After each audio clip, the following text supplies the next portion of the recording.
A.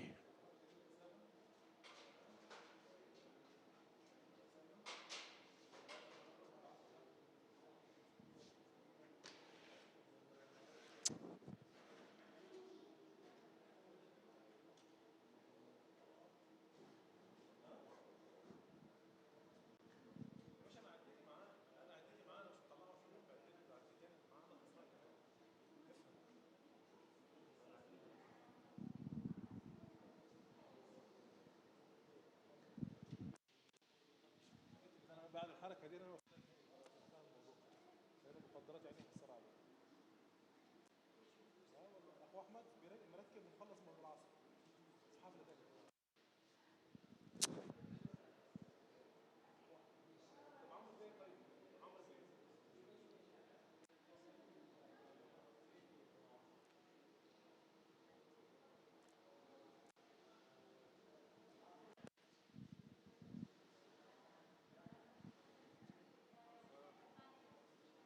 والله انت عارف يا عماد قسم بالله ما كانش كده بدأ.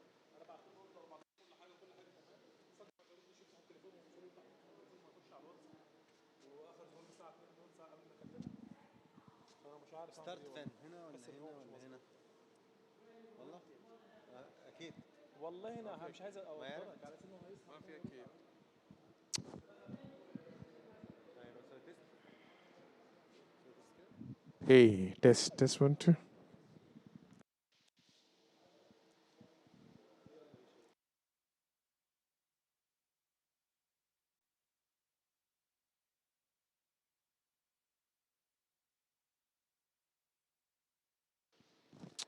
Test 1 2 2.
so I'm coming in. I mentor designers and review portfolios, particularly in my native country, America, with universities in America. Today, we are going to be discussing portfolio development from the employer perspective. Hans has 40 plus years in the design industry, and he is an employer that typically goes over portfolios, so he has lots of tips to help you land the job that you might want regarding your portfolio. I'll let Hans introduce himself. He has quite the background. Okay. Yes, go. We'd like this to be a chat and a conversation. It's not a course that I'm dictating how to do these kind of things. I really like to have a chat with you.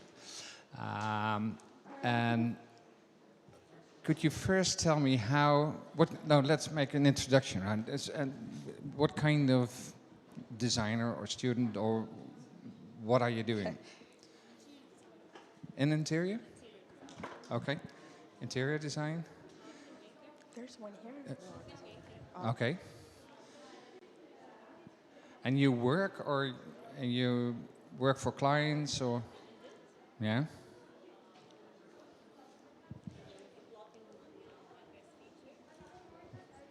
Okay. Okay. Welcome. There's another chair. And you? Oh. Not, oh, okay. You're just listening. But please join the conversation. If you hear things that... Any questions? Okay. And you?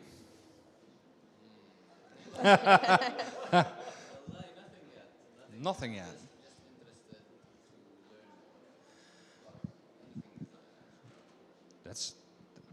Then we need more time. Then we should take a couple of days or weeks. Okay, next time. And you? In the topic of design or making a portfolio for yourself or how to sell yourself to design? So we have inspiring designers Okay. today. But you already work for clients, or would you love to work for clients? And okay. Yes. Yeah. In a production house, producing what? Production manager. Oh, Production manager. What were the company you work for or the organization you work for? What do they make?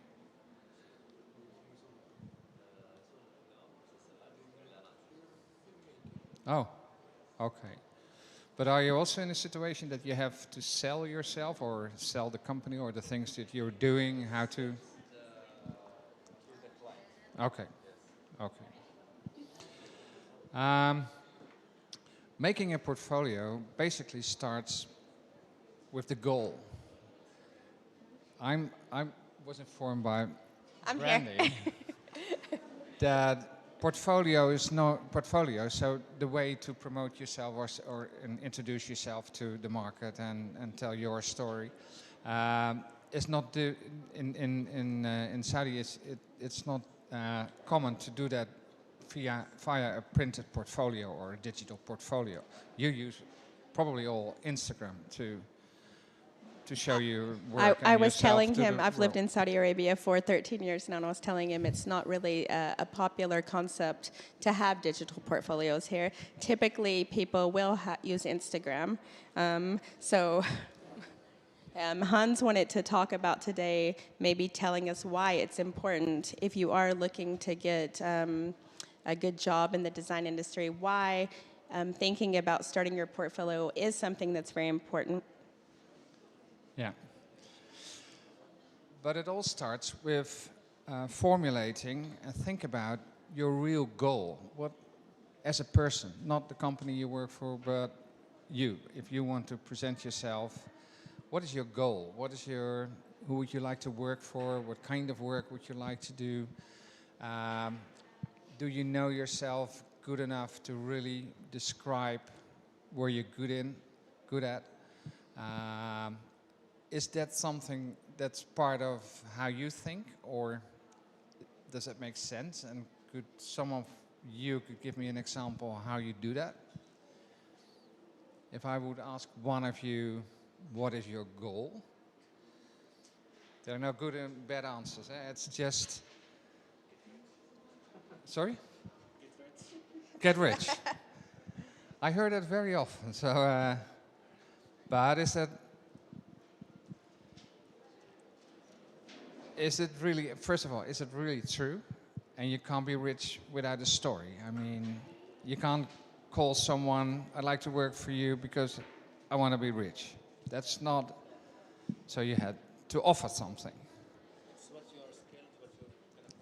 That's what we're talking about. That's what we're talking about. So if we focus on that, and again, there are no good or bad answers. Is if you should formulate a goal for yourself in that respect. I'm a carpenter or a dentist or an architect, or so whatever. What is your goal?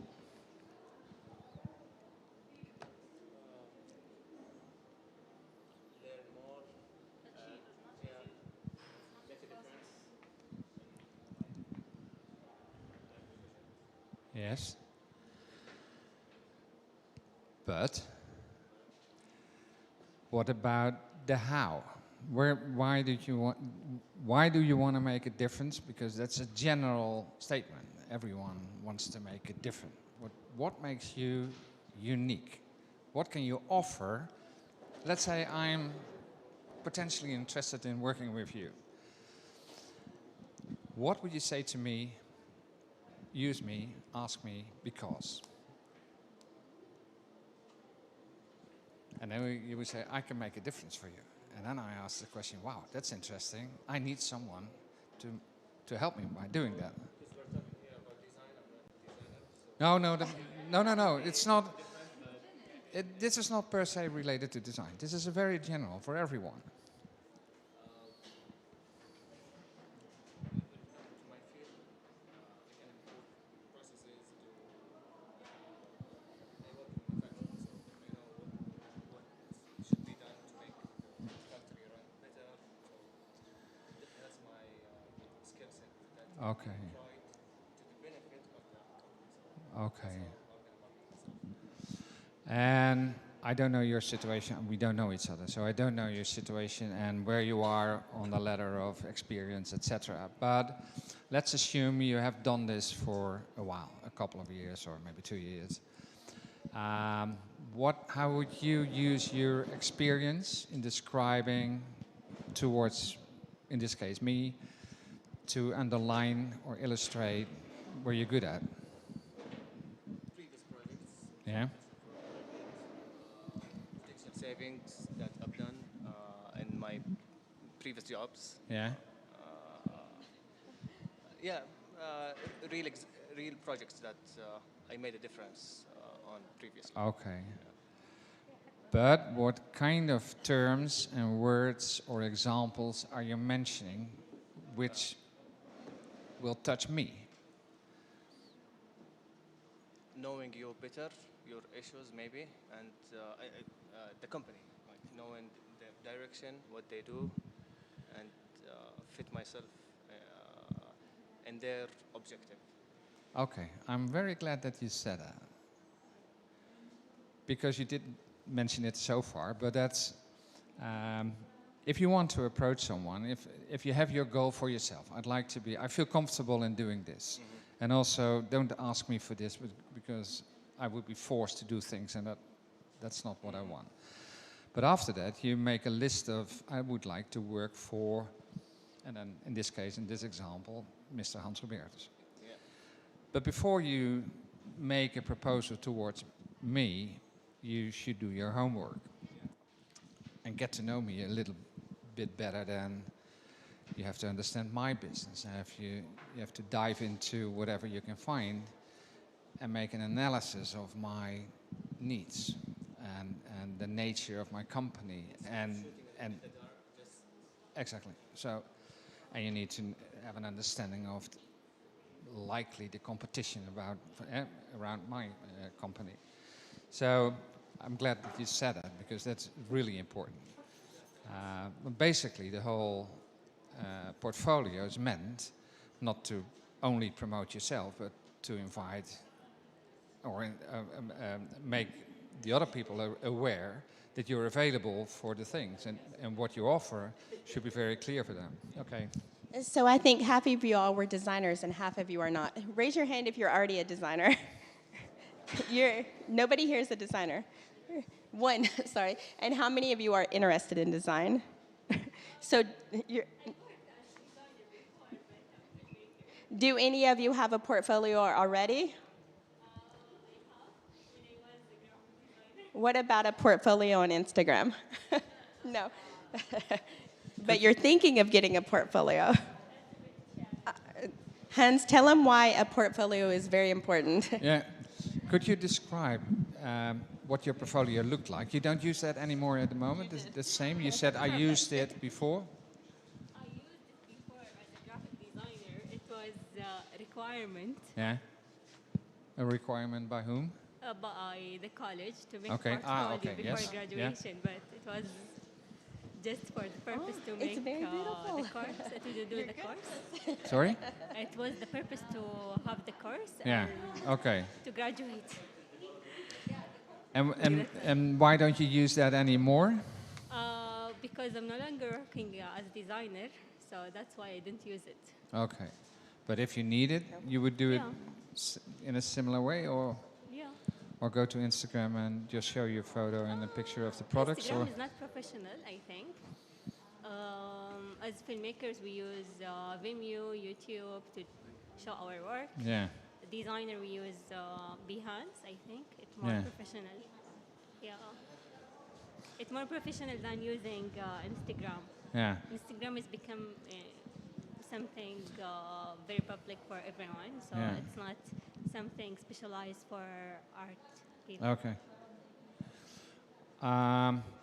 You recognize me as an old guy, old white. So I meant to tell you all that Hans was the director of Dutch but Design Week, so he I'm brings not a used lot to to the Instagram. table. I know Instagram, of course, but I'm not used to Instagram as a podium to promote yourself. I realize that this is very common here. But I looked at those portfolios.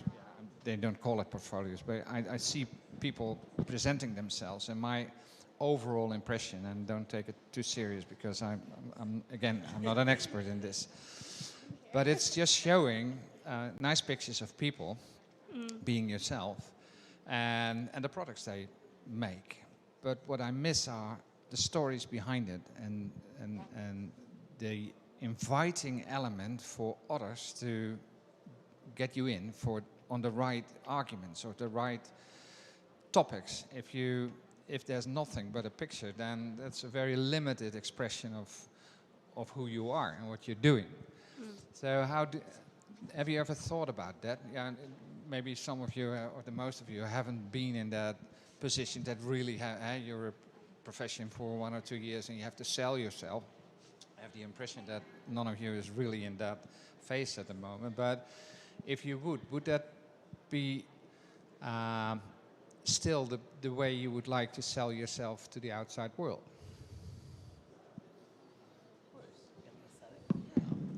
But, Transparency. no, but please react on and I try to refrain it. My story is, if you have to make yourself visible to someone you would like, or some company, to someone you would like to work for, then it should be clear what you have to offer. Exactly, yeah. So in my observation, and maybe I'm wrong, so please explain. I'm challenging you. You need more of a story. If I would like to hire you and you would like to work for me, you sent me something. I'd like to see who you are, what kind of a person you are, what your goals and your professionally goals are, and what you have to offer. So, but if you only show me a picture of the work you've done before, would, in my case, not be enough. Maybe I'm, as a first trigger, I say, hey, that's nice, that might be interesting, and I might call you for an interview and then do it there. But my question is, are you comfortable in just doing that, showing a picture with your name and maybe the pictures of your other work?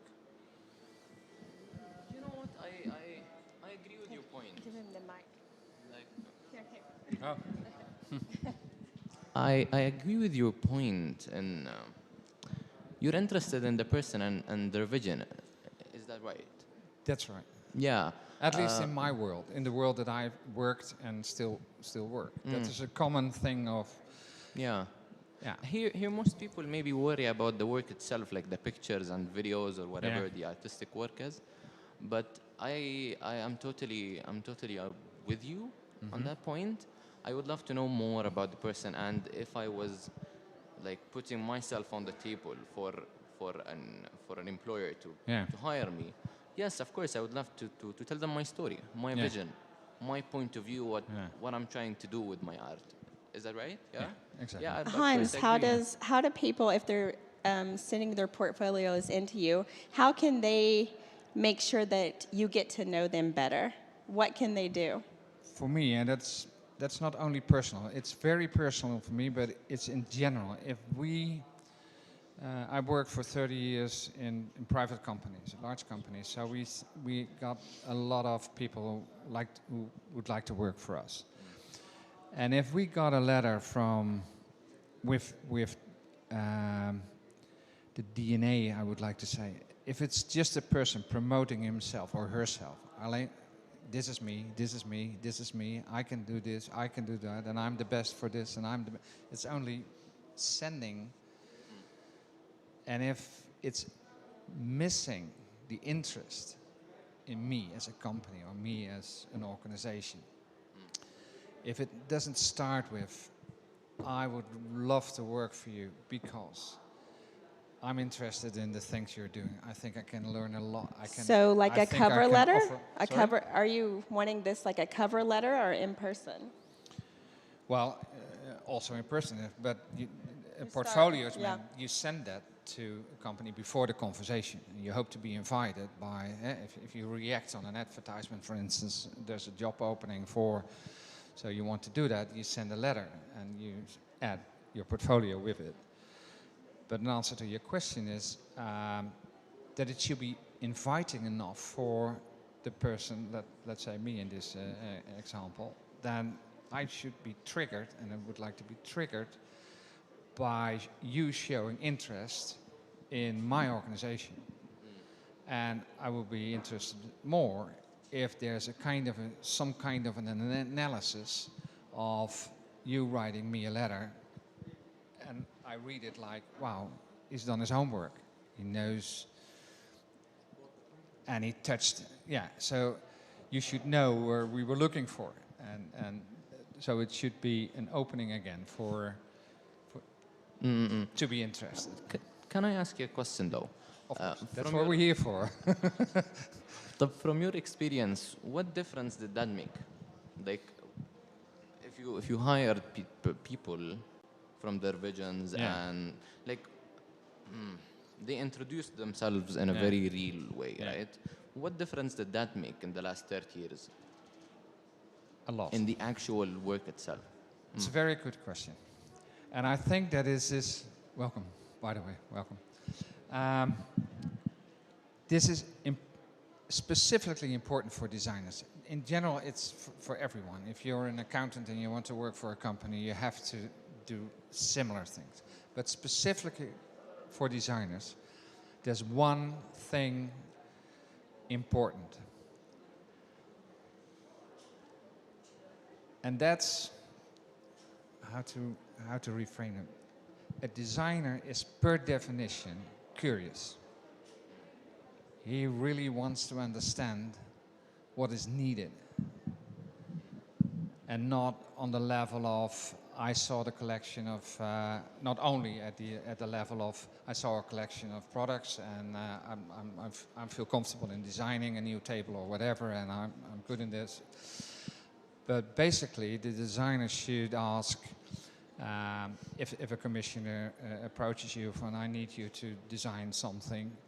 Then a typical question the first typical question for a designer should be, are you sure that is your problem? Let's assume I make this product for you, but what is that product doing for your program? Do you hope to sell more products? Do you want to come in other areas instead of the table or whatever? For elderly people, we like to approach the youth. So those questions, you as a designer, that's your, for those who are designers, you've learned that during your study, at least as we do in the Netherlands in this case. But so that will be my answer to that question. Why are you asking this? Is there some kind of a doubt in your question? No. I told you I agree with your point, but you said that Instagram portfolios are a bit, let's call them flat, right? Yeah. They don't offer much of a story or Yeah. like a background or vision. Yeah. But as an employer yourself, what kind of difference does that make? Can I step in? Of course. Yeah, So please for do. me, as somebody that reviews portfolios, if I see an Instagram portfolio link versus somebody that put time and effort into their portfolio, this says a lot about your personality. This is the difference. It's not about falling flat. It's about this person tried to execute something, and they put a lot of work in, and they took the time to grow something beautiful versus somebody who just put something on Instagram. This is a big difference for me when I'm viewing this. And I'll also say we're talking about, Hans says that he likes to know the person, which is great. I think there's a fine line in portfolios between sharing the person, but also sharing too much. Sometimes I read portfolios where people talk about, like, I like to walk my dog, I like to dance, I like to... the goal should be what job you're getting. Your portfolio should be tailored to a job. We were talking about portfolios yesterday. A lot of people think it's an archive of your work. It shouldn't be an archive of your work. It's not a graveyard of your design work. It should be tailored, just like a resume or a cover letter, for the position you're applying to. If you are a designer that is going into graphic design, you don't need to have your web design work up. You know, you really have to tailor it for what you're looking for, because you're wanting somebody to, oh, well, this person has all of the beautiful branding, but this person is very diluted. You want to put your best foot forward. Do you agree? Yeah. I think these are the differences. I agree with you, absolutely. Yeah. But no, Because you just stepped to the table. Who are you, and what's your profession, or are you students, or? No? She's a doctor, I'm the designer. Oh, okay. She's a design supporter. That doesn't matter. But we're talking about portfolios, and we just came to the conclusion that this is a country where Instagram is the favorite platform to introduce yourself and sell yourself. And I made the remark, or we both made the remark, that Instagram might be a platform where you can show yourself nice pictures of people. If I go through that, I see all that. And products that are made. So this is me, so I made a table or a lamp or fashion or whatever. But it's lacking. And again, I'm not a professional on Instagram. I don't hardly use that platform. So that's due to my age. I realize. We're all My kids are professionals on doing that. Instagram here. But in our world, Instagram is not the platform for introducing yourself in wanting a job or wanting a client to work for. So what is missing in what I see at Instagram is the stories about the persons.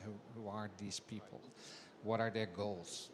How good do they understand my business? Why should I contact you if I can't read anything about those things? So we made a step. Let's assume you have to make a portfolio the classic way. So a description of your goal, first of all, that should not be per se part of the portfolio, but it starts by thinking, if I want to sell myself, you have to ask yourself, what is my goal in life?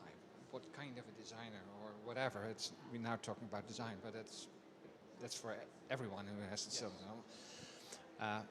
Do I like to work for a large company or a smaller one, or do I like to see the rest of the world? And because those things, you have to make up your mind and think about that. And based on that, the next question could be, for who would I like to work?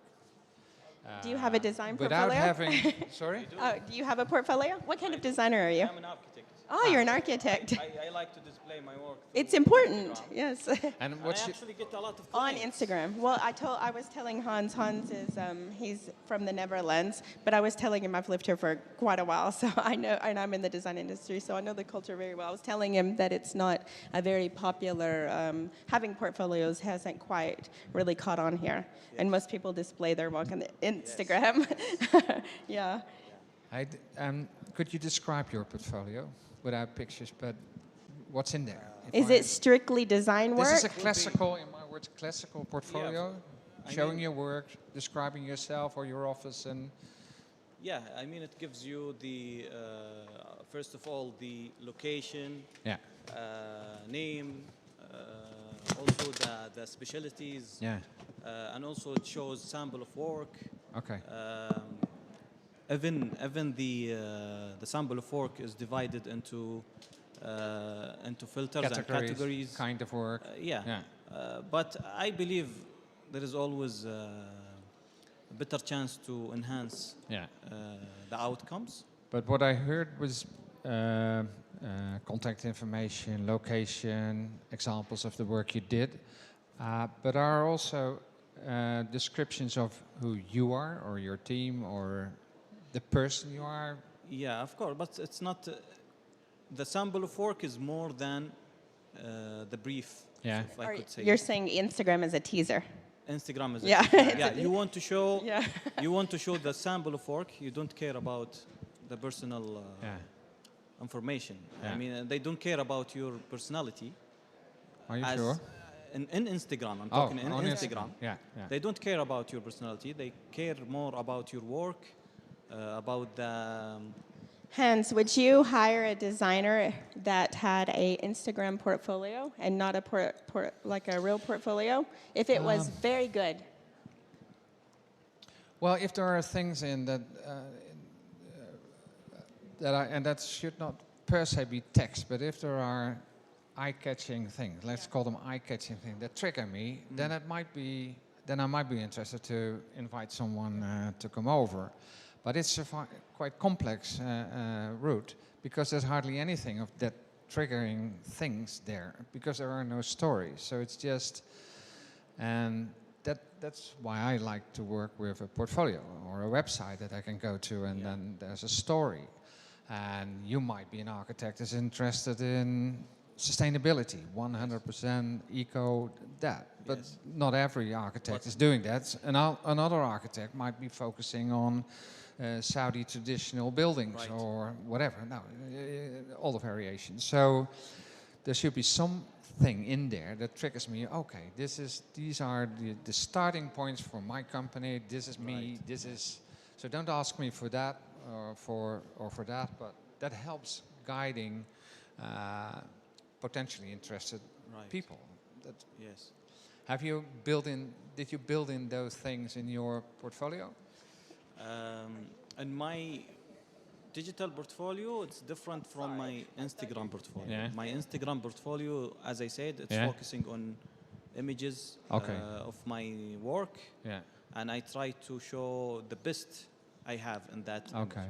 But in my portfolio for work and portfolio for advertisement for myself, no, it shows the progress. It shows the more details, and because when a client wants to work with you, he wants to see the whole process. Yeah. He doesn't want to see only the final result. Okay. I believe process it's better and it's more enjoyable than the result itself.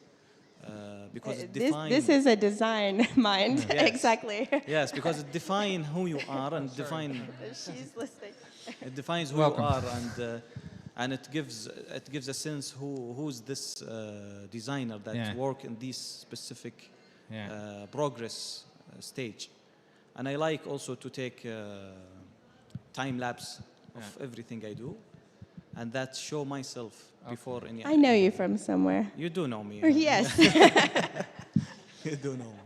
Yeah. If I would ask you to point out, let's say, max 3 things which are important for you? I mentioned the example of sustainability, for instance, or For what are the main points that you're good in? as a designer, And maybe you could start with, I wouldn't like to work for people who will ask me to do this or that or that.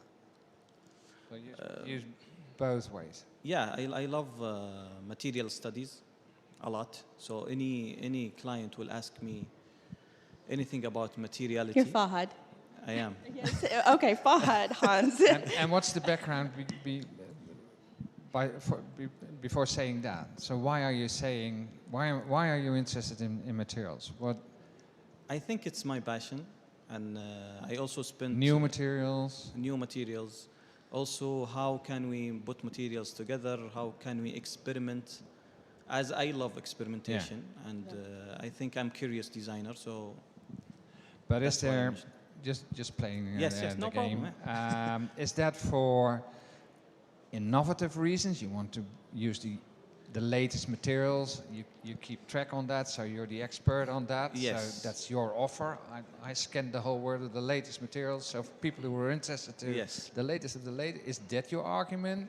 Or is it on the same topic, sustainability, the eco-friendly materials, eco-based philosophies? Is that behind? There could be two different sides of the coin. maybe because I'm interested in digital Yeah. and interested in materials.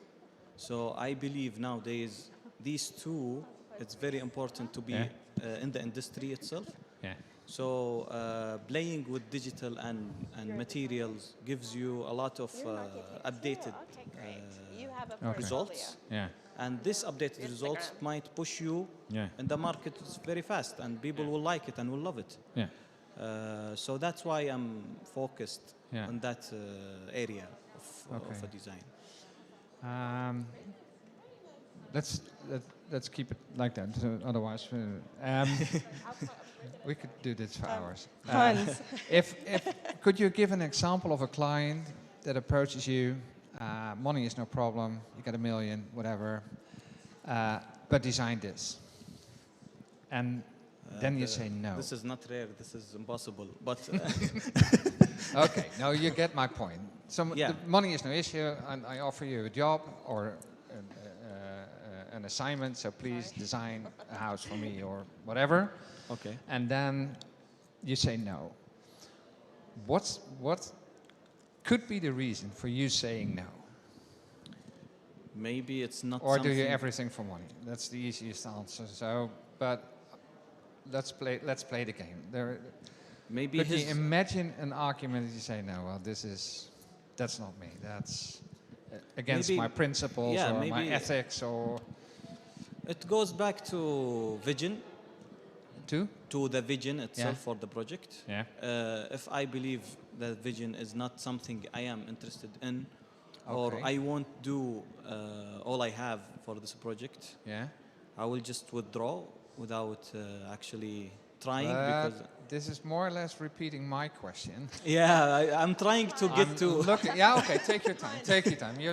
That's nice. Hans, Fahad is one of the most talented designers that we have in I Saudi already- Arabia. okay. Thank you. I didn't doubt about it, but I'm He's just been part teasing of- you to.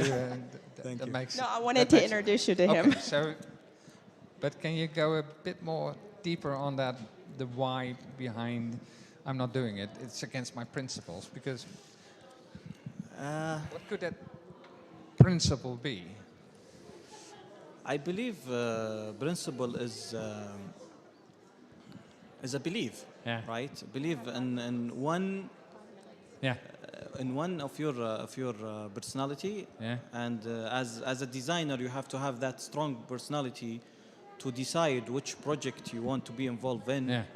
or not, and that criteria.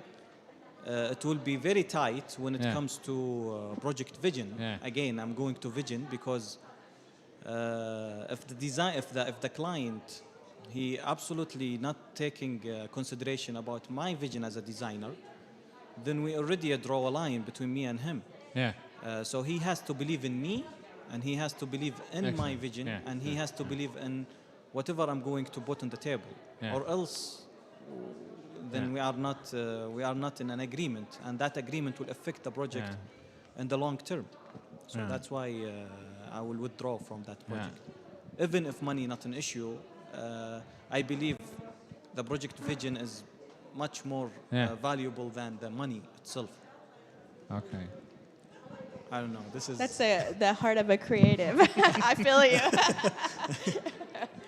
So we've only got a couple more minutes, and we're about to have to go on stage. So does anybody have any questions before we end? Is there something that you would like to ask us? I think she's a designer. She has a question. Oh. Do you have a question? Here, take the microphone, please. Hello, I'm an architect, okay, but I don't design anymore. Sorry? I don't design anymore. Okay. So I have the architecture background, but I don't design anymore. My orientation now into cultural and heritage consultation. Yeah. Then how can I design my portfolio without designs and these things? How can I make a portfolio for consultation, heritage and culture? What is your goal? We started this presentation by thinking about your personal goals. So you changed from architecture to something else. What is your goal? And you don't have to answer that and describe it for me, but do you have a clear goal of what you want? Not thinking about potential clients or the rest of the world.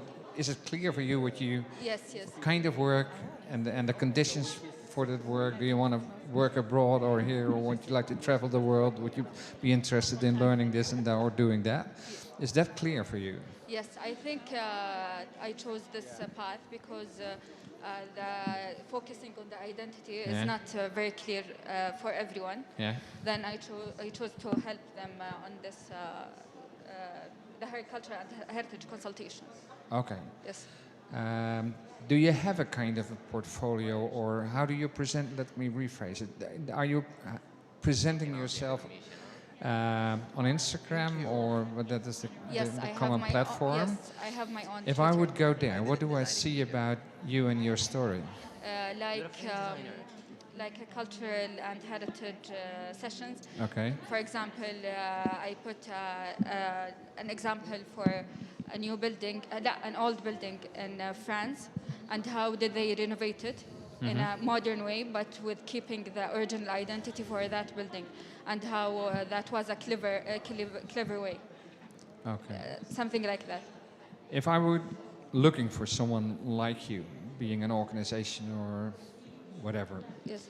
is there something in your story where you describe where you are, where are your unique selling points? Where do you differ from other people? Maybe because other people, they don't have that background on culture and heritage. Yes. And but if I go to your site at Instagram, is there a description from your experience of your experience? Yes, I'm a ECOMOS member. Yeah. You know the ECOMOS, Yeah. Sorry. Okay. We could have a chat after this, a few minutes. No problem. We have to round off. Thank you. Again, was it? Yeah, I hope it was somewhat helpful. This is quite unfamiliar for me to stand here and do these things, but it was lovely to talk about this with you, and I wish you all a lot of success. But I hope you take away that promoting yourself is also showing curiosity and do your homework for who you would like to work for, and that you're eager to learn and to help, and do your homework before you start promoting without really knowing what you're talking about. So I've seen a lot of examples that I should have shared them and make them anonymous and then share them with you. But okay, a success. Thanks for coming. Appreciate it.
نرحب فيكم في الجلسة هذه مع كجزء من الاندستري توكس حقتنا. في الاندستري توكس are about showcasing players in the industry who have connected to the design ecosystem, the design industry in a way that is exactly part of our connecting the dots theory.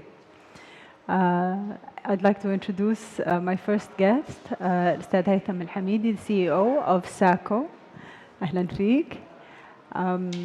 And Mohammed Al-Bureda, the head of marketing, if I am correct. And so, أولاً, الله يحييكم. I'd like you to talk just a little bit, introduce those of us, ومع أن ما أتخيل أنه there are many, who don't know SACO. Talk to us a little bit about the history of SACO.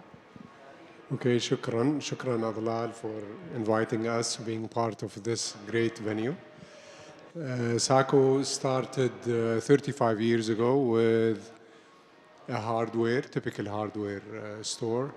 And then after a couple of years, we found out that the products, the merchandising, we were not catering to the Saudi consumers. So we started working on developing more, enhancing the products, bringing something that actually our target customers would like to have.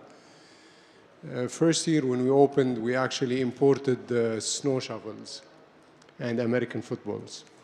So that was part of the learnings that actually it does not work. Nothing that you find in the West will be 100% works here. That you have to always study your target group and cater to your customers. Fast forward 35 years, we have 35 stores. We are in 18 cities. Our stores cover merchandise around 45,000 items. We have 60,000 items on stock. We import the majority, of course, from China and the US. We are the largest co-op dealer for Ace Hardware in the US. And back in 2015, we went IPO. So that's short. So how do you advertise, speak, campaign for a company? And it actually is, if you describe SACO, you'd say well, SACO is a house of solutions. I mean, for the last 35 years, SACO been probably touring the globe to find the right products, the right solutions to enhance the everyday life of the people from I would say from the USA, from China, and today SACO became a powerhouse that transformed the Saudi life, I would say, in outdoor furniture, in coffee machines, in home improvement, and those are the key aspects that actually helped SACO to build its own brand as a destination for new items and new solutions. So we're going to talk about something today. And you've brought a video that we're going to look at. And I just want to say, if you had to say, does this identify a turn in the way that SACO has done so far? Yes, definitely. And is this kind of the direction maybe that you're thinking of moving in the future? Definitely. We have to adopt, or we have to adopt a lot of ideas that are being here created, unique for our customers. Now there is a big opportunity because there is a place where all of these ideas are under one umbrella. So a lot of the industries can actually go and access these ideas and make a success story. So this is what we try to do. So then let's just take a minute and look at the video, and then we'll know what we're talking about.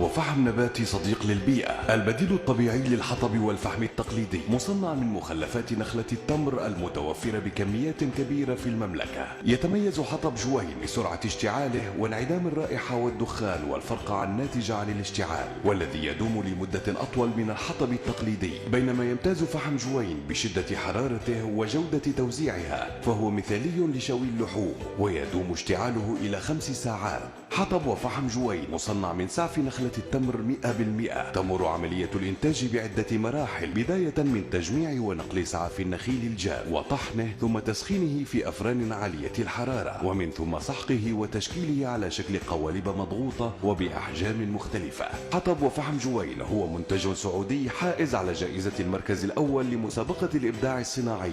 أنا مقبل الخلف، صاحب مصنع جوين، وهو أول مصنع لتدوير مخلفات نخيلة التمر.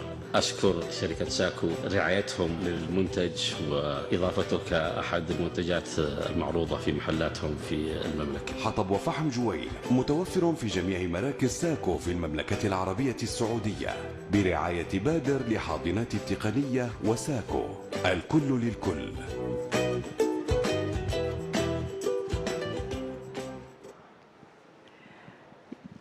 So tell me a little bit. يعني أولاً المنتج رائع، أتوقع إنه كلنا جربناه. من ناحية it ticks all the boxes. It's a local business, local manufacturing that you're supporting. It's sustainability. فيعني you're hitting many targets here.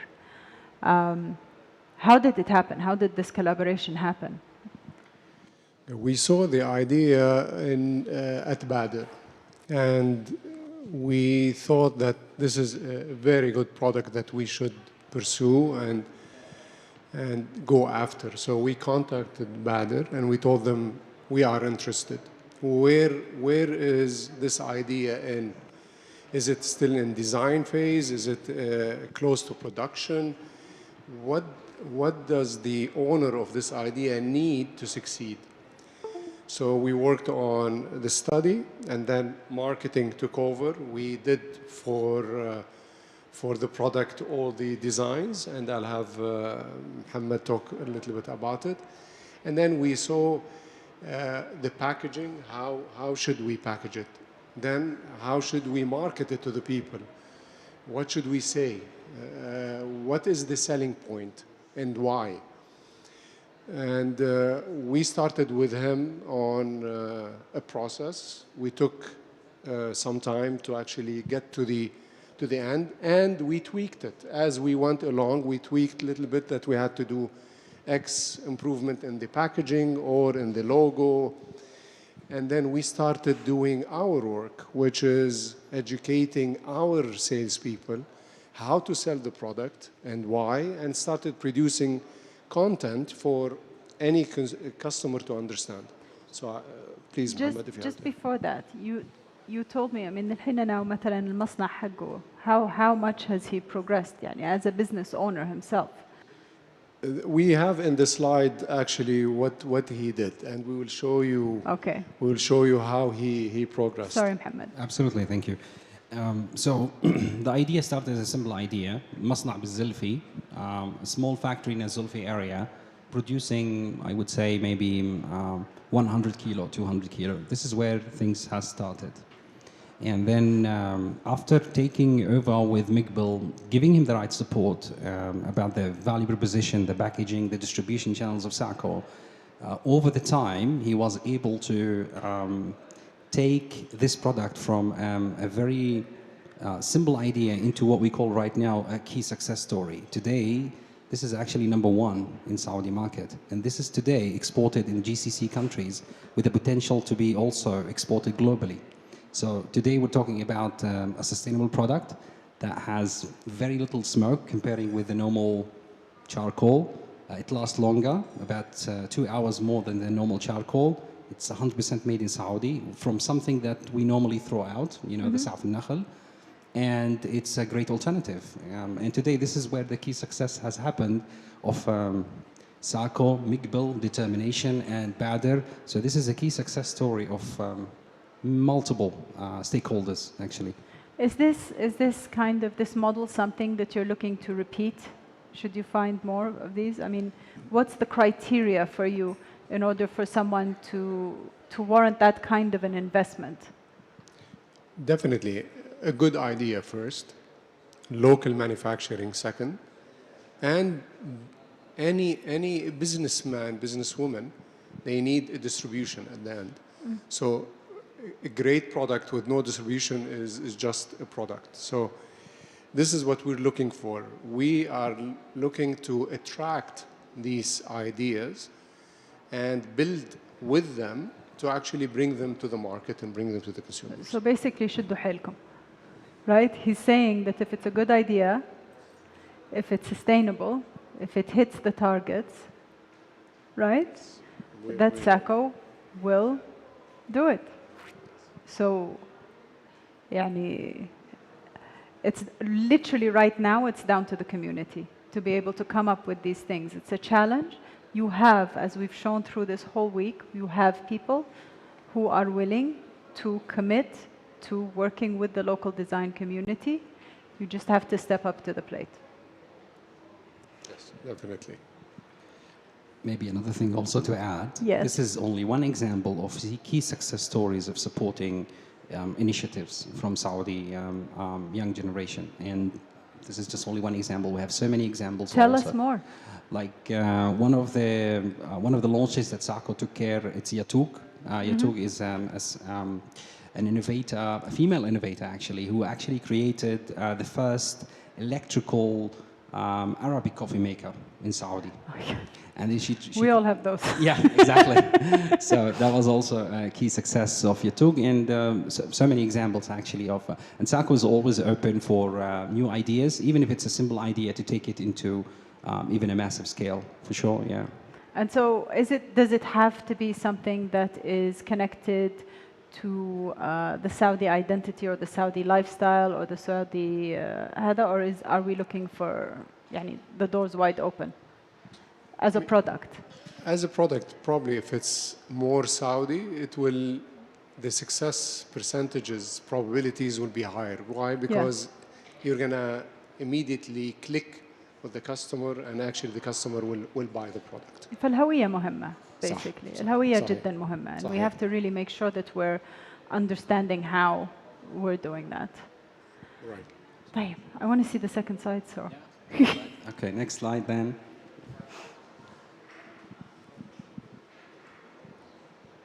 So this is what you were talking about. This is where it started, 2014, and as you can see now, his sales went up dramatically. Unbelievable, mashallah. So this year, I wish Mr. Mikbil was with us, but he had a personal thing to attend to, emergency, so he couldn't. So we're trying to speak on his behalf, but he's really happy, and he's progressing, and I hope that his product will reach international fame. Inshallah, why not? So this is showing about 4 million kilos being sold in Saudi market. If you can go to the next slide, we'll show you also another perspective.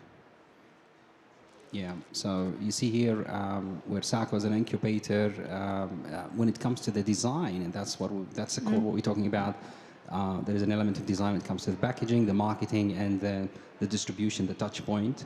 GCC export has actually started 2 years ago. So right now we've got customers who are coming from GCC, and there is an actual GCC export of his range.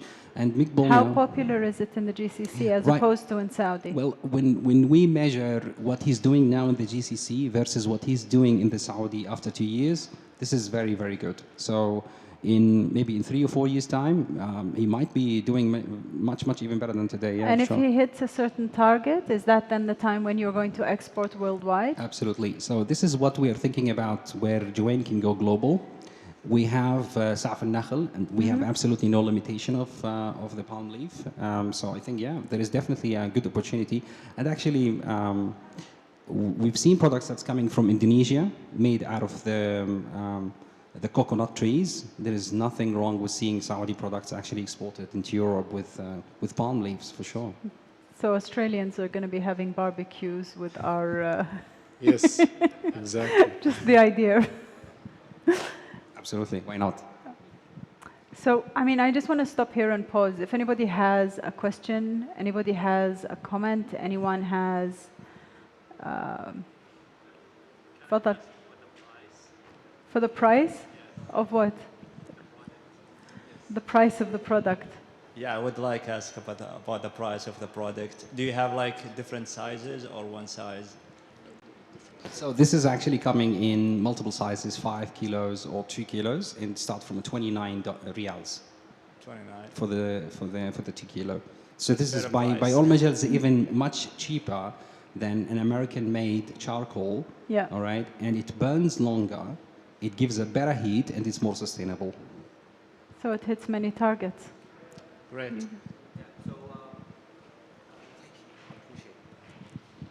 السلام عليكم يعطيكم العافية. سؤالي هو if someone had an idea, okay, how would they approach Sako? Just if you could give us Just send us an email. Okay. Contact us on the website, Okay. and we'll get back to you. Sako headquarters here, you can just come to the head office and say, I have an idea, I want to meet someone to discuss it. So we are open, we are there, during the work week. We're very open to hear anything that you have. We will help you even financially. We can do planning even with finance. We can contact other government agencies on your behalf, try to push for the idea if you need a loan to manufacture. So we know a lot of people that can do that. But at the end, we have to always be hand in hand. We have to be aligned. So once the product is ready for sales, we are actually on track in terms of quantities, quality, everything. Awesome. I have another one. So do you have in mind, or maybe you could tell us a little bit about like some type of product that you guys hope to see in the Saudi market or designed in Saudi? Now we're working on a project that we're gonna hopefully design many lines that you see presently at Sako and hopefully manufactured here. So we started this project. Hopefully within 6-8 months, you will see many products that you used to buy imported. They will be designed here for our customers and hopefully manufactured here. Brilliant. Thank you. So this is basically then a commitment you're making to the local community, to your customer base as well, that they can feel proud of these products, so that when it says made in Saudi, it's actually made in Saudi. Of course, yeah. This is very important. And this is aligned with Vision 2030, and we're all working toward that target. Fantastic. Allah يوفقكم إن شاء الله. Anybody else have a question? Mohammed, is there anything you wanted to add? What are you looking for? Like in terms of storytelling, in terms of ideally, what are you looking for that would fit in with what is essentially, even though, mashallah, it's so big, it's a family company. Well, I think there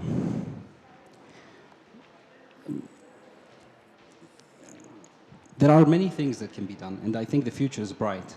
That's what I'm saying. This is what I'm sensing. That's what I'm feeling. I see the energy of people, and Juwain is an example. It's a very simple example, but we have so many ideas that's been successful in the Saudi market, and now they are global and they're reaching customers across the globe. And being proud about the Saudi culture and about the context of the Saudi culture is actually adding huge value into whatever we produce, whatever we communicate. And seeing someone who's interested to bring an idea into Sako, this is something I'm happy to see.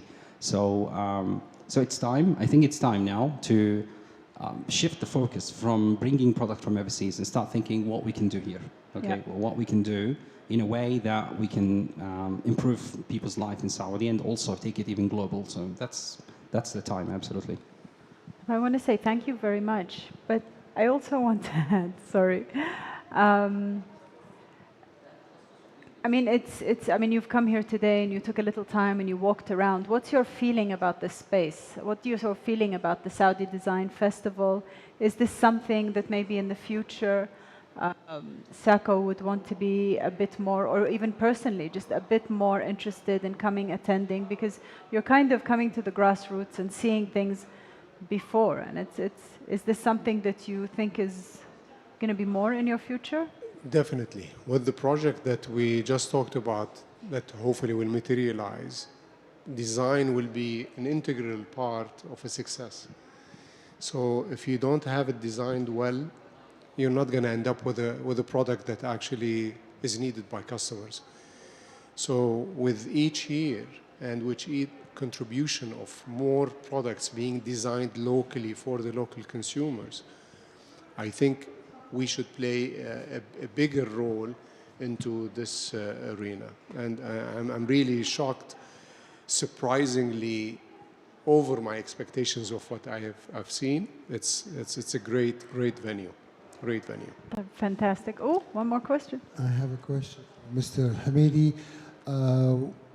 what is the level of quality you're looking into the designed product?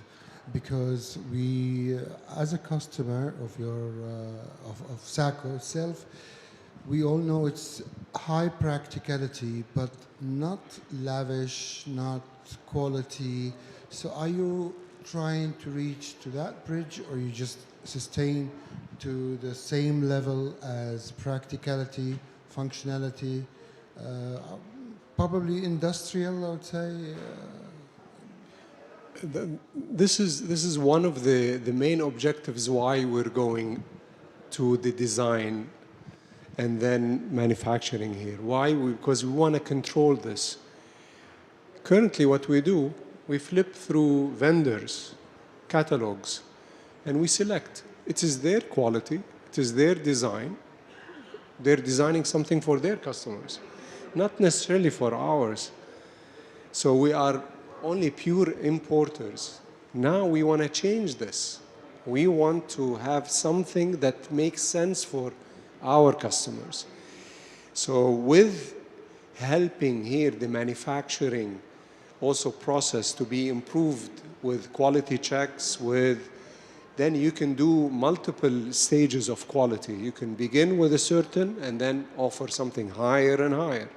So this is what we're hoping to do. Since when you've announced this possibility of collaboration with designers?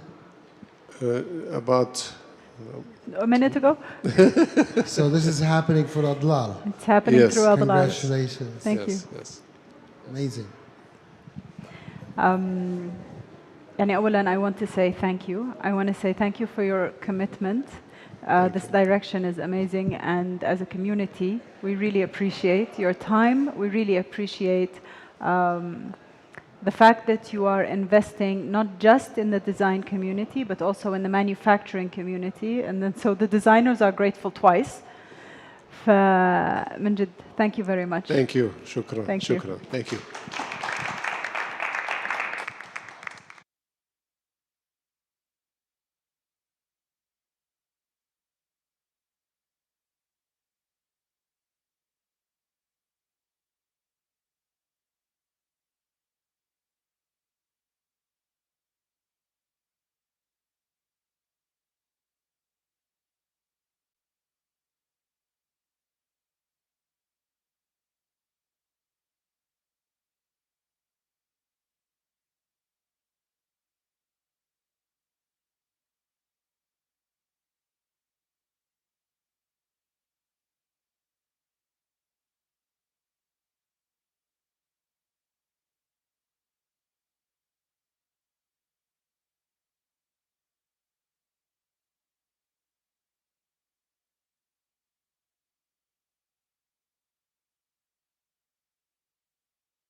Test, test.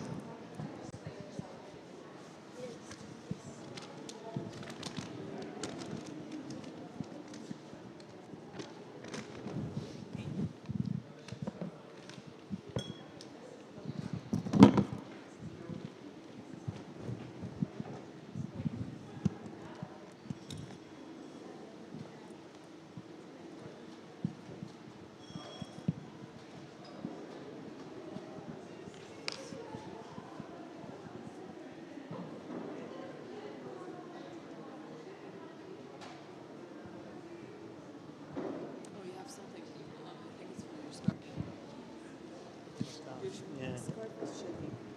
Yes.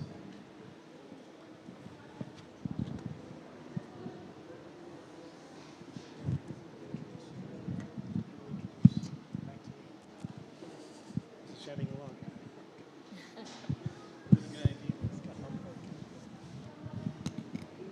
You will introduce. You will introduce. And then I'll go back to Khaled.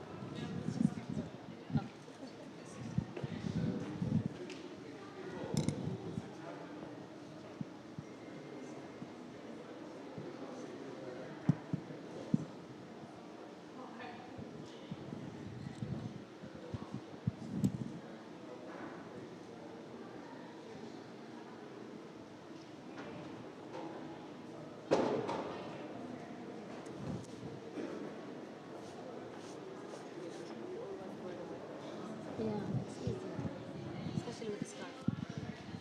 In case you cough, it's gonna. That's what I was thinking.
Assalamu alaikum and good evening to this keynote talk and discussion on design with children. I want to introduce you to Stephanie Asio. Stephanie, would you like to tell us a bit about yourself? So my name is Stephanie Asio. I'm a design thinking specialist, which means that I utilize the power of creative thinking to solve complex problems. The best part of what I do is empowering students, professionals, businesses, institutions to be creative and therefore more innovative. Let me tell you a bit about a journey of a child who is playing in a fantastical garden where people fly, furniture move, and anything is possible. So this week, as part of the collaboration between أظلال, the Playroom, Tea House, and many other participants, we created this colorful space behind me. I strongly encourage you to take a look around. Zaina, can you tell us a bit about you? Yes, thank you, Stephanie. Assalamu alaikum. Zaina Zidan. I am a mother and proud to be an educator, a teacher. And I'm also an author to children's books. And this is what brought us to design thinking and to join this lovely initiative here today where we can dive into it more with the experts like Khalid. Thank you, Zaina. My name is Khalid Raza. I'm a school teacher in an international school in Jeddah. I've only been here for about a year, but I do have a lot of experience in education, working with children of all ages, from university to college to additional support needs, to secondary to primary. And really I wanted to try today to try and share my experiences as almost a kind of an outsider and my perspective about what I've experienced as a teacher in Saudi Arabia over the last 18 months. So I'm going to tell you a bit more about the Playroom and Tea House. The Playroom is a center for children that was established in 2014 by Princess Basma Al Saud. Their goal is to enable creativity and divergent thinking in kids, as well as fostering emotional intelligence and autonomy. They follow a format where kids lead and adults follow, meaning that the kids are the creators. The Playroom has been successful in providing kids with the right atmosphere to grow into their unique potential.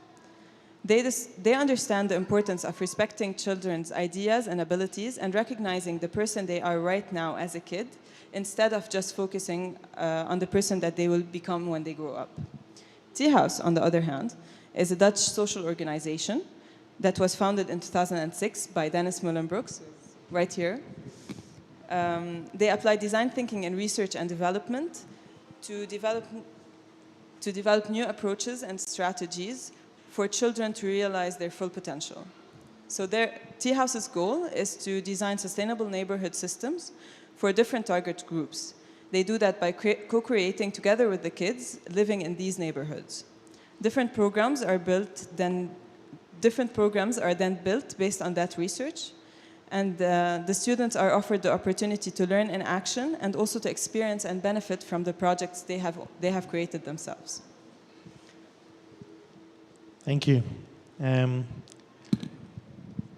My experiences of arriving in Saudi Arabia 18 months ago, you know, when I look at my life, I think for the first 25 years I was in education and training. I think for the last 25 years, it kind of gives you an idea of my age, I'm over 50. For the last 25 years, I've probably spent unlearning everything that I learned in the first 25 years. And that poses some difficult questions.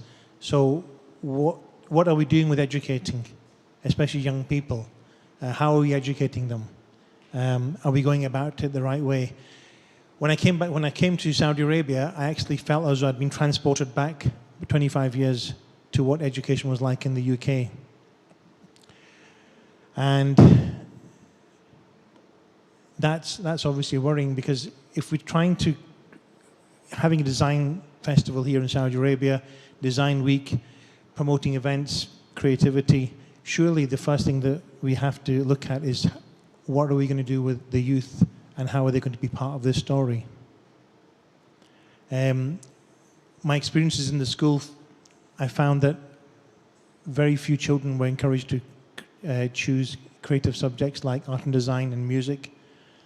In fact, these subjects were, if you were thinking about a line, these subjects, even in an international school setting, these subjects are seen as being lower. Everybody wants the A stars, but nobody wants to choose these subjects. And STEM subjects are very popular. Parents are very encouraging for children and pushing children all the time to want A stars. But children themselves actually come up with they have a lot of pressure on them. And that's what I see as an outsider, is children making choices that are not necessarily always their own. And I think that there needs to be a bit of a rethink in terms of the education system. It'd be interesting to see what people in the audience think about that comment. Why are STEM subjects so popular and creative subjects not? Does anybody have any ideas that they would like to share? I have an idea. So thank you for that. That's your perspective as an outsider, as you say. Although you're always welcome here and you're in Saudi Arabia now, we're happy to have you. But as an insider, I'm a product of the Saudi educational system. So I graduated high school from Saudi. I immediately went to the US for university, and I'm back.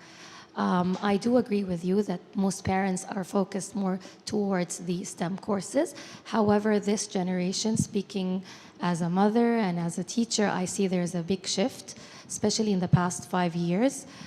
You want to deduct the last 2 years with the COVID and online schooling, obviously, but I see a shift towards that, because if you would ask me about design thinking, if you had asked me 10 years ago, let's say 10 years ago, to give my opinion or perspective on what design thinking is and how to integrate it into the curriculum, I don't think I would give you the same answer as now.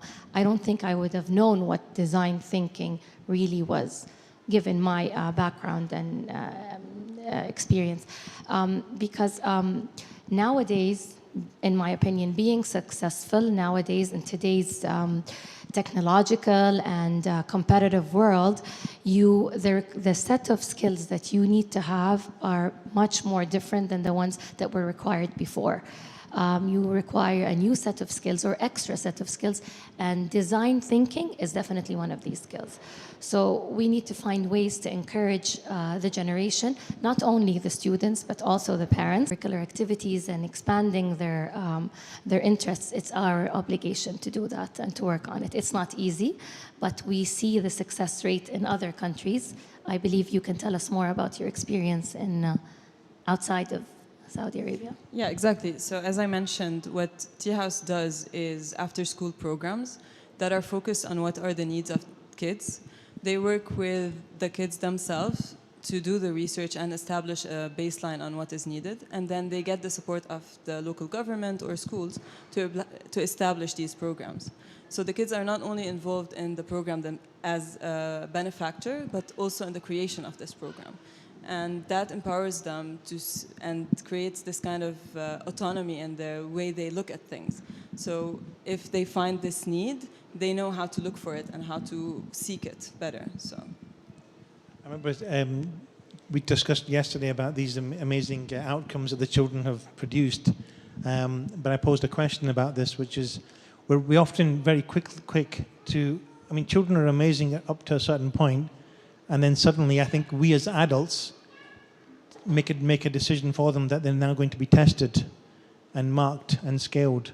So if you look at the examples in the background over here, imagine the joy that the children have found in being able to express themselves. But now, what would happen if we then suddenly decided to grade them and put numbers next to them? And it's just a thought to think, what impact does that have on a child? Because when they start seeing themselves on scales, suddenly we're going to destroy somebody's confidence. And I think that's part of the problem in the education systems. Most of the education systems that exist is really about judging them perhaps too quick. I mean, I'm a big advocate of lifelong learning. I probably learned more in the last 10 years than I did in the first 40 years. So what does it tell you about what we're doing to children? Children should have more freedom to be able to experiment and make mistakes. But certainly what I've experienced in Saudi Arabia is that there's a lot of intelligence is judged on how well pupils can memorize and sit an exam in a time-pressured environment. And it's not that, I mean, in the UK, it's very similar to the UK education system, but if you actually have a look at the UK education system, it hasn't changed in almost 100 years. It was designed and introduced in the Victorian times, and it's still run in that same way. There's been a few changes here and there, but it generally just goes sideways from one nuance to the next. And there's many other education systems in the world that maybe that I know in Saudi Arabia, I've only really experienced as a Saudi system curriculum. There is then obviously the British, and then it generally tends to be the American system. I think you've had some experience in both of these yourself. Personal experience, my children were in a British system school, and when we moved to Riyadh, they're at the American school. It's a difficult comparison, to be fair. Each system provides a different approach to learning, focusing on academia, focusing on personal character. But I do agree with you, the ultimate goal is for them to become lifelong learners, for sure. We need to try our best to equip our children and ourselves with the tools that are necessary to learn, whether it's observational learning or exploring on your own. The goal is to become an independent learner. So we have to expand this repertoire. And I'm very surprised with the talents and with the abilities that the children have these days. We were just discussing earlier on with Stephanie and Khalid, the amount of knowledge the children have right now as compared to the knowledge I had when I was even 5 or 10 years older than them right now. It's just, it's shocking, and we should utilize this and take advantage of this. But back to the motivation, lack of motivation, I think as educators, we have to focus on reinforcing them. And also, I feel like sometimes it's a communication issue where you need to communicate clearly with maybe an operational definition of the expectations or the objective for each project or initiative or anything that children are about to do. So providing these programs is a plus. We're not all children have this exposure. So maybe we can try to encourage having more of these initiatives in schools, whether it's the public schools or the private schools. Definitely the role of parents at home is extremely important. For the school and the parents to work together. Even with, personally, I've worked with children in centers, even with a center I established with my partners in Jeddah, the Enrichment Center. When I write my children's books, I discuss the topics with children. So I could be at the mall and stop a mom with her kids and ask her, what do you think of this topic? So allowing them to incorporate their opinion and their own experiences really boosts their confidence. And this is really a blessing that we can learn from. Something you mentioned yesterday is the difference between 3 pillars in education you have identified. I think they were effort, performance, and what was the third one? Behavior.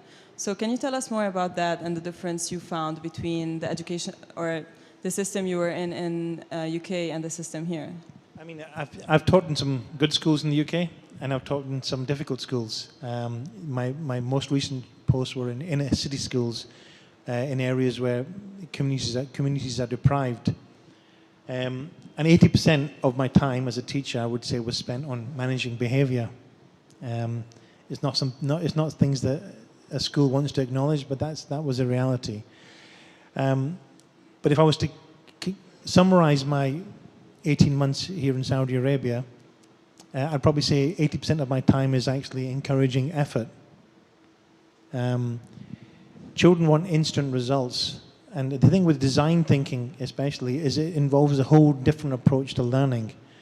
It's not about the end outcome necessarily, but it's much more about the journey and the engagement that young people are willing to take. I think this, for me personally, this is a better model because it takes away the pressure of achieving a grade. I mean, just like humans, we don't want to be treated as numbers. Surely this is the same with children. But yet we're the first ones to label them with a number or a grade or a percentage. But in Saudi Arabia, I'm not an expert, but from the outside, obviously, it's a country that people perceive as having come into wealth very quickly over a short period of time. And I think over the years, what that means is there's a kind of a culture or an ethos that has developed. So really, we need to actually encourage people to reconnect with their environment, with their culture, with their identity, and actually start to engage in a process and not worry so much about the end, but just enjoy the journey.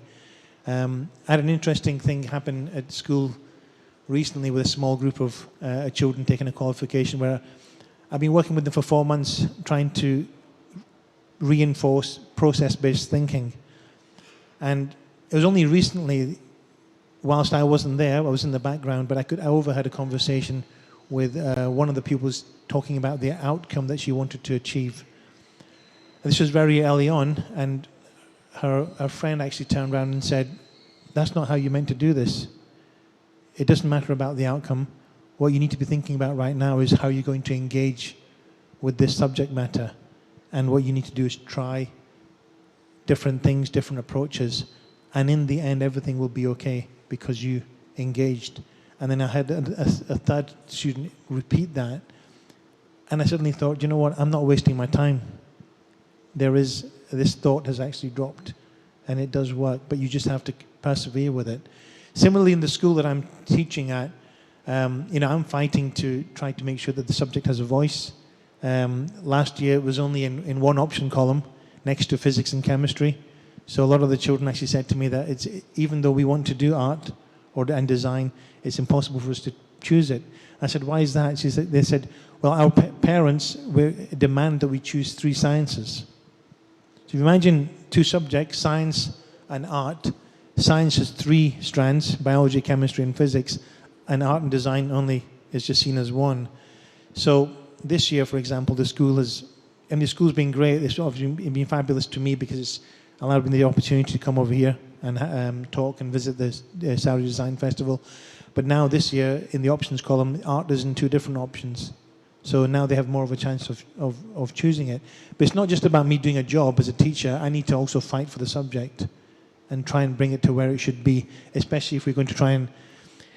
I see myself as part of this journey about 2030 vision, about trying to make a vibrant economy in Saudi Arabia, but that's only going to happen if we have a change of thinking, especially when we're working with children.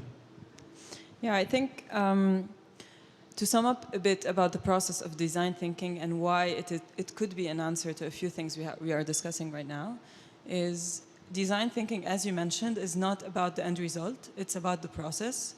And it's about encouraging the kids to not start by thinking about the solution, but instead understanding the problem really well and going through the process and testing it out and iterating on it. So do you think that this is something that could be implemented in the educational system? For sure, it has been implemented, and we keep on stressing on children because we always tell them as teachers, if you have a project or something you're working on, first of all, team building is a very important skill to learn and to adapt. So we always tell them, ask questions, make no assumptions, and please, please, please listen. I think listening is the most difficult part for them. They're eager to just speak out and share their thoughts. And like you said, they have no patience. They just want to start, and which is good. الحماس مرة حلو, especially at this age. They do require some guidance at some point. Children are eager for structure, but at the same time, we need to make sure we allow them the freedom to take things at a different way, because they're looking at things through their own lens. And we're definitely learning from each other. As a parent, as a teacher, we always seem to want to maintain authority. But in terms of art, in the world of art, I believe, I'm not an artist, but in the world of art, we're all learning together through this process, through this journey. It's not easy, but you did mention, Khalid, how art therapy helps a lot, especially with individuals with special needs.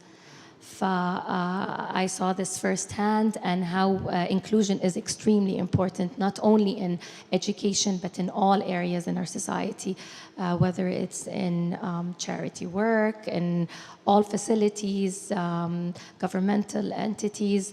We see the results firsthand. And this is also part of design thinking. So when you have a project and you want to design it, you make sure that you accommodate to all members in the society. Exactly, and since we want to build a more inclusive society, a society that thinks about the whole community, we need to be teaching our kids in a way that's more inclusive. And we need to have an educational system that's more inclusive. As we all know, each person has his own capabilities, his own skills, and the educational system, the traditional educational system, doesn't really support this. No, I mean, it's about creating a shift, isn't it? I mean, I think Saudi Arabia would traditionally be described as a consumerist country.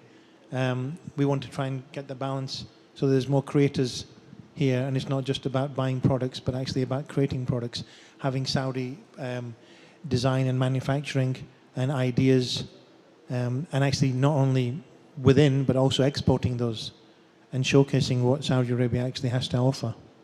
So an interesting theme that's been brought up more and more, especially this week here at Adlal, and especially here at this area, is the surprise people get when they see what their children have created. So they go into this challenge. We give them a challenge like, for example, you have a space where you can create whatever garden you want. So just imagine anything and come up with anything. It could be very fantastical. It could be very realistic. And after 1 hour of creating and prototyping, the parents are always surprised. They're always like, I could not have imagined my kid coming up with this idea. So this is proof that kids are so creative and innovative, and this is what we need to be fostering to have innovative solutions in the future. So it's not just about creating new products that are local, but it's also about creating a system that's better, a more inclusive system, a more sustainable system, and a better system, basically. I do witness that right now. I'm very proud of the Saudi talents. I'm a very proud Saudi citizen, really. And I'm very proud of the initiatives that are happening and everything's going on, whether it's in design and jewelry, art, hospitality, all of the fields. So I'm very optimistic. And definitely we're going to learn and share experiences. But for sure, design thinking is a top priority that should be instilled from a very young age, from preschool, and this is, as you said, all aligned with the Vision 2030. So it is a big responsibility for all school systems and for parents, because parents are the first educators. So thank you for the initiative, Wallah. I would like to open this up to the audience. I would love to hear what you think about this. Any thoughts?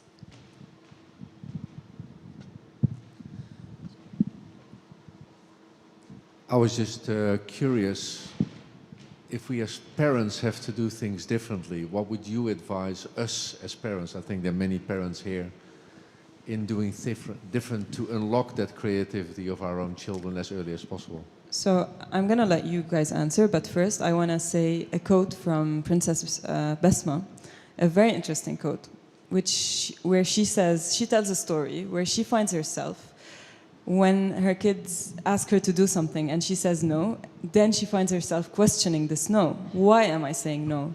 Is there a reason, or is it just habit, or is it just my parental need to control the situation, to overprotect? So what she chose to do at the playroom is to empower the kids and let them lead, to let them make the choices. And this has really fostered their creativity and has fostered their growth and autonomy and all of that. I think being a parent is probably the hardest job in the world. As a parent myself, much harder than being a teacher in a school. So, I mean, if I had from my own experiences, I think quite often we try to control, own, and maybe even manipulate children to our own benefit. It's not a nice thing to say necessarily, but I think I see it quite often. An important thing is, if you really love your children, you'll let them flourish, and it's not really your life, it's their life, and that's a lot of parents make that mistake, trying to either replicate or perhaps even it's not uncommon to know parents who have perhaps missed opportunities and those try to utilize or create those opportunities for their children. It's a hard lesson to learn, but I think life experience tells you that.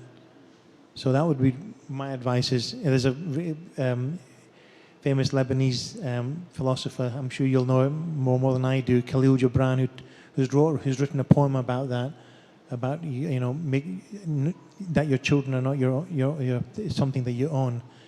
It's certainly, when I read that, it really resonated with how I feel.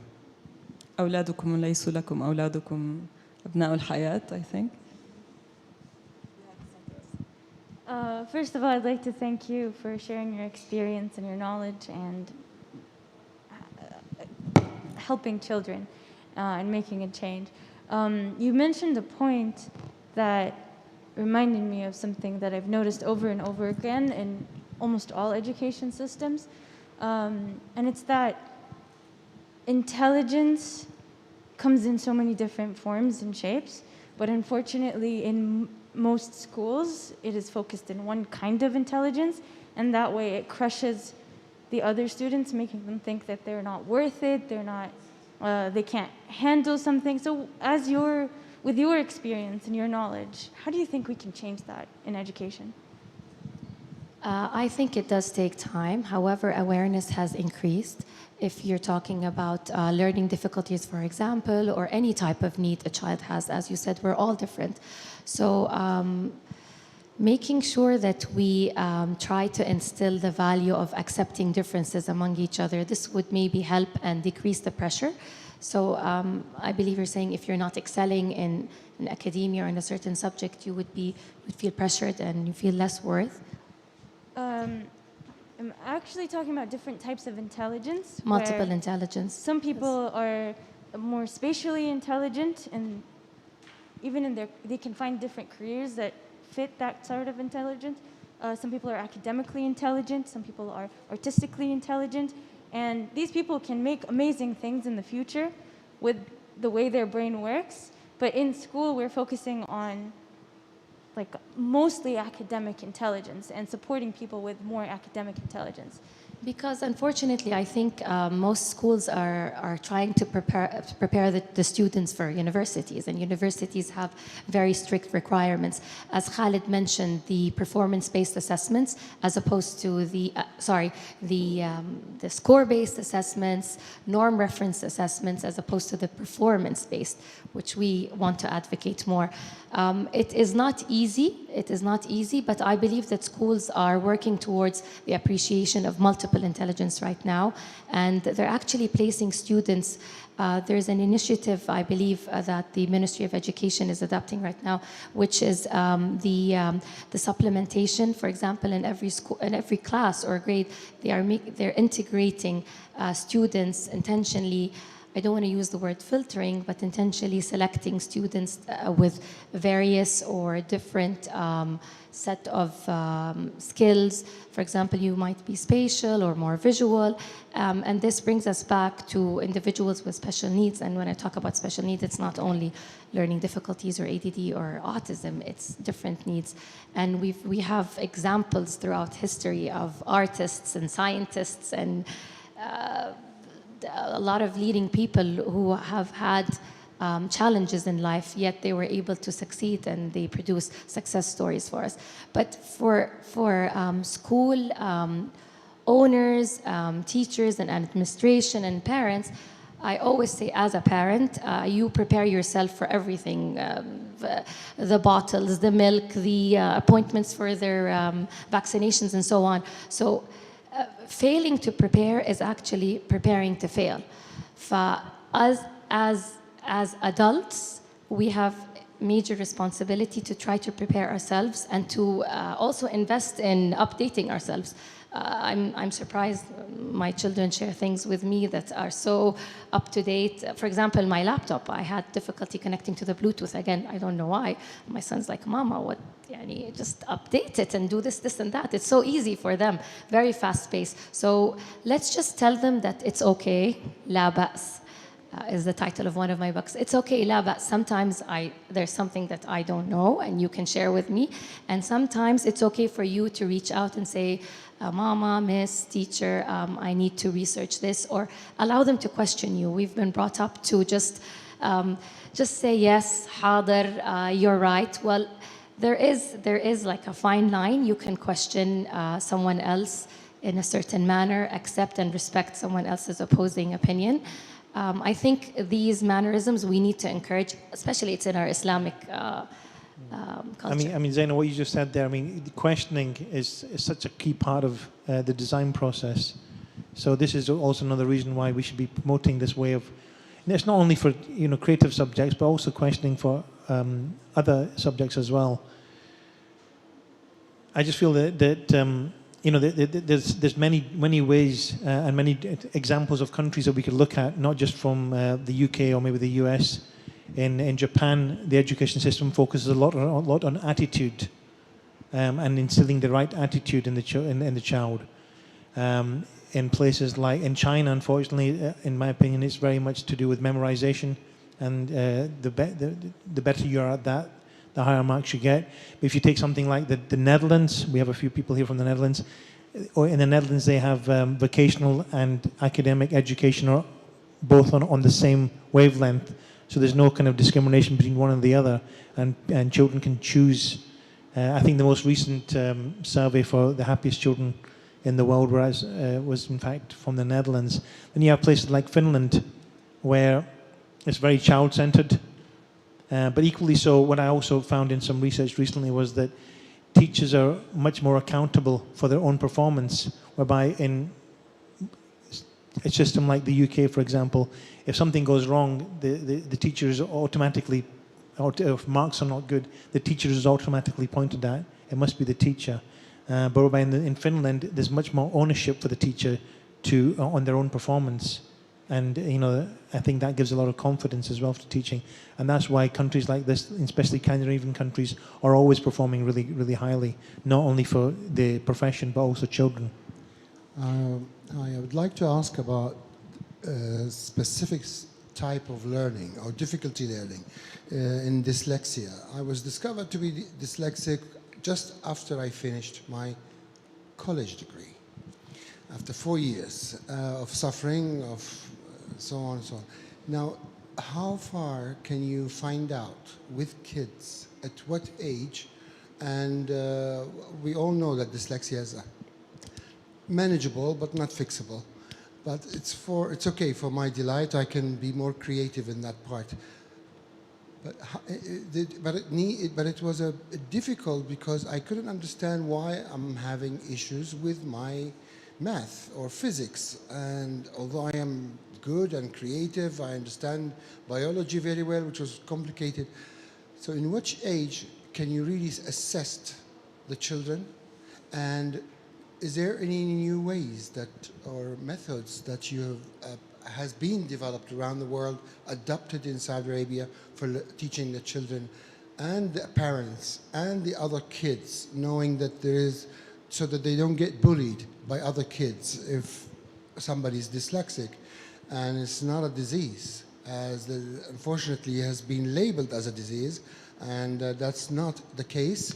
It's just a way of learning, brain process thinking. So, big question, I'm sorry. Thank you for sharing that. Congratulations for completing your degree with no diagnosis. Dyslexia is considered, according to the Diagnostic Statistical Manual, a learning difficulty, just a learning challenge. I don't like to use the word difficulty, but I would call it a challenge. To answer your question, it may be assessed as early as 3 years old. This is what we call early intervention. So intervening early is definitely key, whether it's for dyslexia, ADHD, Asperger's, speech issues. It depends on the parents' awareness, first of all, because they're the main or primary caregivers, and also the schooling system. So I consider myself not too old and not too young, but I did special ed for my bachelor's degree. And honestly, when I started it, special education was a bit ambiguous. and this was back in 2000. So the awareness has increased. I don't think any parent nowadays, I'm going to talk about Saudi Arabia, does not know what autism is or has no idea or brief idea about dyscalculia or dyslexia. So informing yourself, checking on your child, educators, teachers, supposedly right now they have the screening tools, the basic screening tools that they apply and in schools. Not everyone is licensed to do that. So if you were, let's say, 20 or 30 years ago assessed by your teacher, your preschool teacher, or let's say your first grade teacher, this is when you officially learn to decode and read and go through these ongoing assessments, they would have realized that there was an issue with you, especially with the mirror imaging. Parents nowadays, especially with Nizam Noor, في وزارة التعليم, we follow Nizam and a system where you need to, there are benchmarks and you need to meet these standards. So you would not move on to a different level unless you have mastered certain skills. So I'm hoping with the new system and the awareness and the number of special education graduates nowadays and the workshops that the ministry is conducting with teachers, they are going through rigorous training just to detect any type of difficulty a student is facing and later on referring them to the specialist, whether it's different specialists. And with my background in ABA, which is applied behavior analysis, we do analyze and everything is evidence-based and everything is based on data. So there's no assumptions or I think he is or I believe he could be just weird. There's no such thing as weird, no labelizing. So with dyslexia, mashallah, I'm sure you're accomplished right now. We encourage parents, it's our obligation to increase awareness about these challenges our children may face. So an interesting way to tie back the two questions you both had is, and the answer you had is the system in Finland. I don't know if you guys are familiar with it, but in the last 10 years, what they have done is they have broken out of the classroom system, the system where you go into one class and you learn math, and then you move on to the other class, and it's English or Arabic or whatever. And they created a system to combine it all together. So for example, this kid goes to this class where he learns how to manage a supermarket store. So that includes logistics, that includes math, that includes language, that includes everything within this project or within this semester. So it's an interesting way to do it. I don't know how successful it is. It's something to look into. But it's an interesting way to teach kids who have different abilities. So I myself, I am dyslexic as well, and I did have difficulties in school, but I did prosper later on in college because I was taught in a different way. It was more hands-on, it was more creative, there was no focus on results. Instead, the teacher was focusing on the effort I made. So that's something that I think any system that needs, any educational system that needs to innovate needs to look into something like that. It's much more about collaborating. I mean, when I'm teaching the subject, I'm regularly making connections with other subjects, from maths to history to geography to science. My questions to other teachers from other subjects, are they making the same connections? I think that's one part of the problems. The beautiful thing about art or design or creative thinking is that it really does transcend so much of life. I think if you look at some of the most valuable contributions in history, so many of them have actually been introduced through creative forms. So it's a very powerful tool. And as for young people, I mean, it's the biggest asset that we have. There's lots of things happening at the moment in Saudi Arabia. I just think personally it's so important that we take a step back and actually don't forget children, the education system, and see what we can do to try and use that to achieve the goals.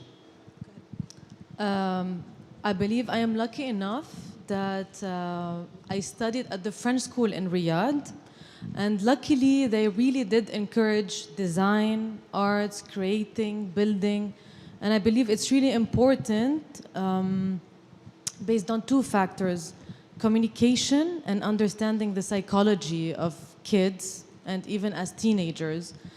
But my question is, do you think that administrations at schools here are raising awareness with parents that this is important, not just as a skill, but to understand their kids, to see, as you said, if there are any challenges, like are they raising awareness, or the parents' committees are raising any of these issues with the administration, with their teachers, professors? Are they playing this role enough or not? Some schools are. I'm not going to say all schools are. Some schools are fostering campaigns. For example, in Jeddah, 5 years ago, we had the No Bullying campaign, which was a very, very successful campaign. And the language you use with this generation is definitely the social media one, with YouTube. This is the magical word, Google it, and they will go and involve them. So schools are trying, but I think international schools are more active in this area because every opportunity is a learning opportunity. And I know that the other schools, the Saudi system schools that are strictly Saudi, or the public schools, are trying also. Even the ministries are trying. Every ministry is targeting children, whether it's in monetary awareness or in environmental awareness. They are taking the steps to do that, but you will find it in certain schools that are focusing much more on that. For example, initiatives to Habitat for Humanity, different initiatives that are taking. You are lucky to be in a school that fostered that. And I go back to my original point, is that parents, they're the first teachers at home. So when students repeat something, most probably they heard it at home or from a family member.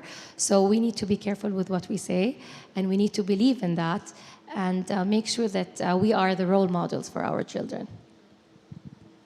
Yeah, I mean, I'd say schools are under pressure to perform all the time. And if you want to create change, then you also need to invest in time for schools to do that. It's very difficult to keep running and then also, you know, adjust your style at the same time. So I think that's a difficult question to answer. I mean, I've been taking pupils out to there's a place in Jeddah just opened up recently called Hi Jamil, really innovative place for modern contextual conceptual art. I've taken 9 classes in the last couple of weeks, and I have to say, looking at the children's reaction has been fabulous, because they've never seen art in this way. You know, about how deep it is and how good it is, how strong it is in terms of storytelling and communicating messages. A number of them, when the tour guide asked how many of them had been to an art gallery, out of 9, I think, out of my senior group, out of 9, there was only 3 that said they'd ever been to an art gallery. So international schools are quite active. The last couple of years have been very difficult because of COVID. So we're trying to, I mean, certainly in the school that I'm at, we're really trying to get up to speed as quickly as possible and try and create these opportunities. Hello, everyone. My name is Amira Al-Harigi. I'm a medical intern and pediatrician to be. Actually, you highlighted something very important that I just want to, on your behalf, just want to highlight it here in Saudi Arabia.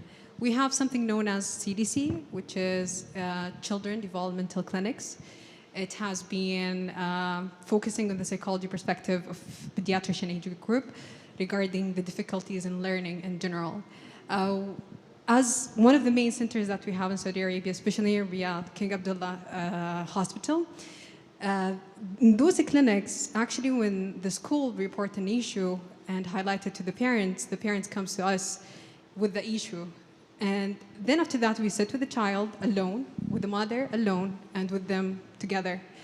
So after that, we analyze them. We analyze the issue. Where is it comes from? Why is it there? Who's highlighting it? What is the reason? And we dig more until we figure out what is the reason exactly. Once they slip, we gonna